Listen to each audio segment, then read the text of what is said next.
എന്തൊക്കെ പറഞ്ഞാൽ അതൊക്കെ മേലെയാണ് കൊമേഴ്സുകാർ. കാരണം എന്ത് വലിയ മെഡിക്കൽ ഹോസ്പിറ്റലോ വലിയ മെഡിക്കൽ സംവിധാനങ്ങളോ ഇനി JC അക്കാദമിയെ പോലത്തെ വിദ്യാഭ്യാസ സ്ഥാപനങ്ങളോ എന്ത് നടന്നോട്ടെ അത് തകരാതെ നോക്കാൻ സാധിക്കൽ ആർക്കും മാത്രമാണ് ഒരു ഫൈനാൻസ് മാനേജറാണ്. ആ ഫൈനാൻസ് മാനേജർ CA കാരനോ ഒരു CMA കാരനോ അല്ലെങ്കിൽ ഒരു ACCA കഴിഞ്ഞ ഒരാളാണെങ്കിൽ ആ കമ്പനി നല്ല രീതിയിൽ മുന്നോട്ട് പോകും.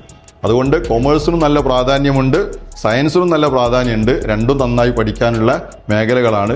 അപ്പോൾ ഇനി എൻട്രൻസ് റിപ്പീറ്റ് ചെയ്യുമ്പോൾ നമുക്ക് ടെൻഷനെ കുറിച്ച് ശ്രീനാഥ് സാർ പറഞ്ഞ് ടെൻഷൻ അടിക്കേണ്ടെന്ന് പറഞ്ഞു. ഒരിക്കലും ടെൻഷൻ അടിക്കേണ്ട ആവശ്യമില്ല. ഞാൻ കുട്ടികൾ മനസ്സിലാക്കേണ്ട കാര്യം നന്നായി പഠിച്ച് റിസ്ക് എടുത്ത് പഠിച്ചാൽ ഒരു 22-23 വയസ്സാകുമ്പോഴേക്കും നല്ലൊരു പൊസിഷനിലെത്തും. പക്ഷെ ഒരു കാര്യമുണ്ട്, 2022 വേൾഡ് കപ്പിൽ ആ ഇഞ്ചുറി ടൈമിൽ എമിലിയാനോ മാർട്ടിനസിന്റെ ഒരു സേവിങ് കണ്ടി നിങ്ങൾ.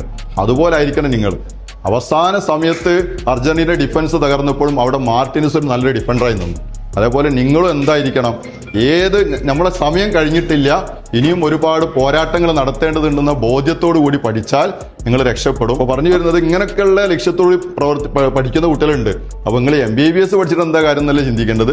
MBBS പഠിച്ചിട്ട് നിങ്ങൾക്ക് IAS പോകാം. ഇനി സയൻസ് പഠിച്ചിട്ട് നേരെ ACCA പോകാം, CA പോകാം, അങ്ങനെ പല മേഖലയിലേക്കും പോകാം. എന്തായാലും JC അക്കാദമി എന്ന് പറഞ്ഞ സ്ഥാപനം 2019 ഞാൻ ഈ സ്ഥാപനമായിട്ട് ബന്ധപ്പെടുന്നത്. അന്നേ ഞാൻ ഇവരുടെ ആ ഡെഡിക്കേഷനെയാണ് ഞാൻ അങ്ങേയറ്റം പ്രകീർത്തിക്കുന്നത്. അതെനിക്ക് ഭയങ്കര ഇഷ്ടമായി.